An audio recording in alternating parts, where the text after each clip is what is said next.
Krishna Mayapur Nitai Gour kitchen থেকে সবাইকে স্বাগতম। আপনারা কেমন আছেন? আশা করি ভগবানের কৃপায় সবাই ভালোই আছেন। আজকে আবার চলে এসেছি নতুন একটা ভিডিও নিয়ে। আজকে আপনাদের সাথে শেয়ার করব বেগুন দিয়ে একটা রেসিপি। বেগুন দিয়ে দারুণ দুর্দান্ত একটা রেসিপি, মানে খুব সুন্দর, সবার পছন্দের।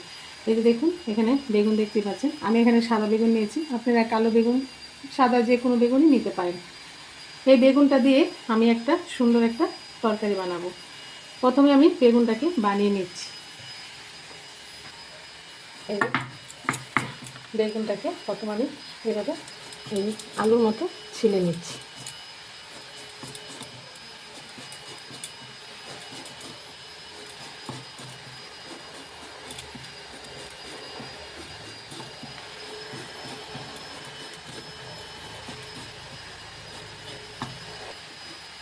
খোসাটাকে ছাড়িয়ে নিয়েছি, তারপর আমি এরকম করে চাক চাক করে বানিয়ে নিচ্ছি।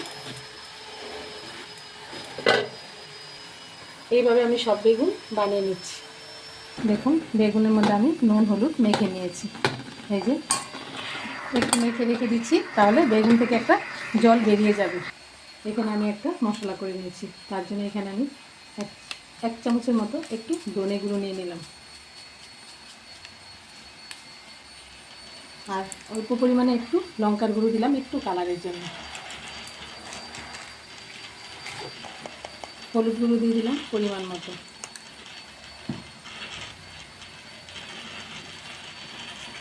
এই যে একটু জল দিয়ে ভালো করে গুলে একটু কিছুক্ষণ রেখে দিয়েছি। এখন আমি প্রথমে কড়াইয়ের মধ্যে তেল দিয়ে দিয়েছি। এবার আমি বেগুনগুলি একটু ভেজে নিচ্ছি।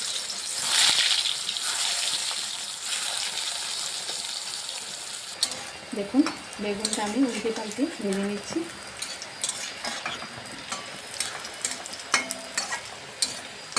এরকমভাবে আমি সবগুলি বেগুনই ভেজে নিচ্ছি। দেখুন, এই যে বেগুনগুলি সব ভাজা হয়ে গেছে। এখন আমি একটা কড়াইতে এই যে বেগুন ভাজার তেলটা, এর মধ্যে একটু কালো জিরে দিয়ে দিচ্ছি। কালো জিরে আর এখানে 3টে কাঁচা লঙ্কা। এই যে কালো জিরে আর কাঁচা লঙ্কাটা ভাজা হয়ে গেছে। এখন আমি এখানে একটা মশলা বানিয়ে নিয়েছিলাম, মশলাটা দিয়ে দিচ্ছি। আর এখানে আমি স্বাদ মতো লবণ দিয়ে দিচ্ছি।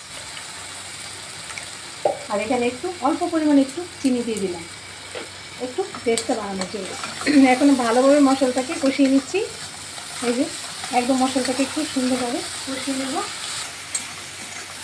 দেখুন, কষানো হয়ে গেছে, একদম তেল ছেড়ে দিয়েছে। কত সুন্দরভাবে সব মশলাগুলো ভাজা হয়ে গেছে, ছেড়ে দিয়েছে।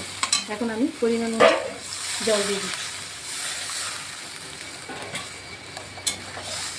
এবার কিছুক্ষণ ভালোভাবে ফুটিয়ে নিচ্ছি। দেখুন, জুসটা ফুটে উঠছে কি সুন্দর। দেখুন, ভালোভাবে একটু ফুটিয়ে নিচ্ছি, যেহেতু আমার বেগুনগুলো ভাজা আছে, তার জন্য আমি জুসটাকে একটু ভালো করে ফুটিয়ে নিচ্ছি। আর দেখুন, এখানে আমি নিয়েছি এই যে বিলাতি ধনেপাতা। এটা অনেকেই চিনতে পারেন, আর কে কে চিনেন আমাকে কমেন্ট করে অবশ্যই জানাবেন। দেখুন, এই বিলাতি ধনেপাতাটা এখন আমি কুচিয়ে নিচ্ছি। এটা এই সবজিটার মধ্যে দিয়ে দেবো।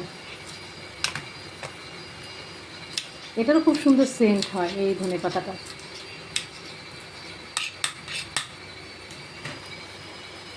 এই যে এখন আমি এই যে বেগুন দিয়ে দিচ্ছি।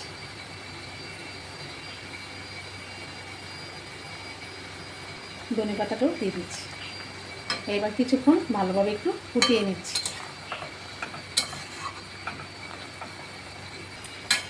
এই যে দেখুন, এই যে বেগুনগুলি তো আগে থেকেই ভাজা ছিল, আর সব জুসের মধ্যেও ফুটে গেছে, হয়ে গেছে।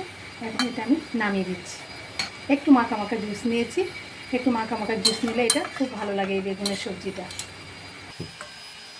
দেখুন, এই যে বেগুনের সবজি হয়ে গেল, আর খুব সুন্দর। আপনারা এরকমভাবে রান্না করে একটা অতিথি আসলে আপনারা তাদেরকে দিতে পারেন। একটু আপনারা চাইলে একটু মাখা মাখা করে রাখতে পারেন, আর এটা কিন্তু একটু জুসি জুসি খুব ভালো লাগে। আর ঘরে থাকা বেগুন দিয়ে কত সুন্দর একটা রান্না হয়ে যায়। আর মানে এই গরমের মধ্যে কোনো আদা জিরে বাটা টমেটো কোনো কিছুই লাগে না, একদম হালকাভাবে। আর আপনারা যদি চান যে লঙ্কার গুঁড়োটা ব্যবহার করবেন না গরমের জন্য, তাও বলে দিচ্ছি কাঁচা লঙ্কা দিয়েও রান্নাটা করে নিতে পারেন। তাহলে আজকের মতো ভিডিও এখানেই শেষ। সবাই ভালো থাকবেন, সুস্থ থাকবেন, আবার দেখা হচ্ছে পরের ভিডিওতে। হরে কৃষ্ণ।